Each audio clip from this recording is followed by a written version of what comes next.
Salmon migration. Today we will talk about salmon, in particular how hormones are involved in the salmon migration. It has been proved that salmonids group have a common freshwater ancestor, but inside the family we can find three genera which has developed anadromy at various degrees of specialization and timing. Between them, salmons show a highly specialized series of adaptation employed during seaward migrations and vice versa. Salmon begin their life cycle in fresh water, where they are hyperosmotic to the external medium. This means that osmotic pressure favors water entry into the body and the loss of salt by diffusion across the gill. To compensate for this passive flow of water and ions to maintain homeostasis, the fish eliminates excess water as diluted urine and obtains salts from food in the intestine and water by active uptake through the gill's epithelium. As they move into the seawater, the osmotic gradient is reversed and they become hypoosmotic to the external medium, and so they lose water and gain salts by the passive diffusion. As compensatory mechanism, they drink seawater, reduce their urine production, and actively secrete salts across the gill's epithelium through specialized cells called chloride cells. But now let's talk about the migration from freshwater to marine water. When the juvenile salmons reach the critical size threshold, they undergo the par-smolt transformation or smoltification that include behavioral, morphological, and physiological changes that increase their capacity for downstream migration and entry into the ocean. Migration and metamorphic events appear to be driven by hormones.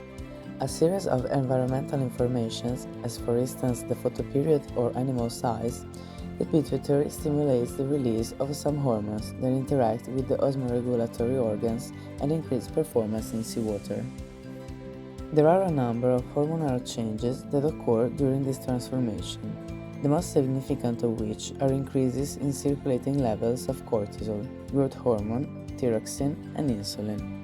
Cortisol, often known as the stress hormone, plays a crucial role in regulating osmoregulation and metabolism. Adrenocorticotropic hormone stimulates the production of cortisol. Growth hormones regulate growth and development processes. Thyroid hormones play a significant role in regulating metabolism and energy expenditure during salmon migration.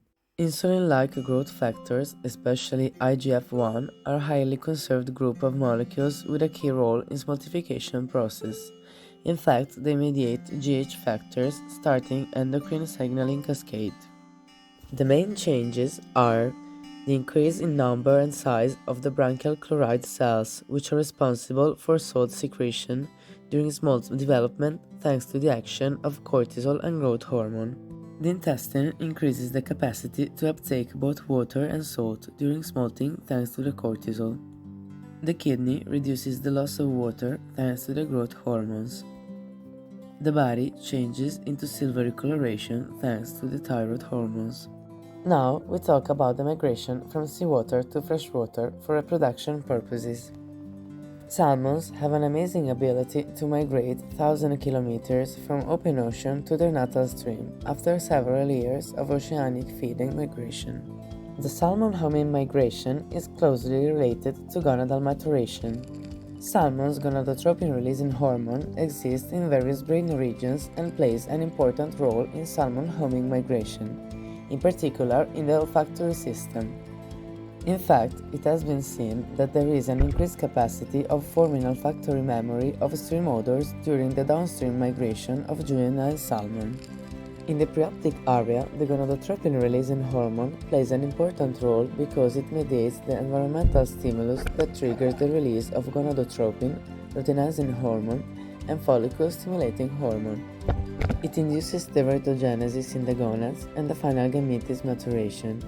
It is also really important because it reduces the number of chloride cells on the gills. Sex steroids, including estrogen and testosterone, undergo significant changes during the spawning migration. In female salmon, estrogen levels increase to stimulate the final maturation of eggs, oogenesis, while in males, testosterone levels rise to support sperm production and the development of secondary sexual characteristics necessary for spawning behaviors. Salmon migrations represent critical chances for imprinting, spawning, and homing during a very fatal process finally regulated by hormonal interactions and cyclically replicated among generations every year. Thank you for watching.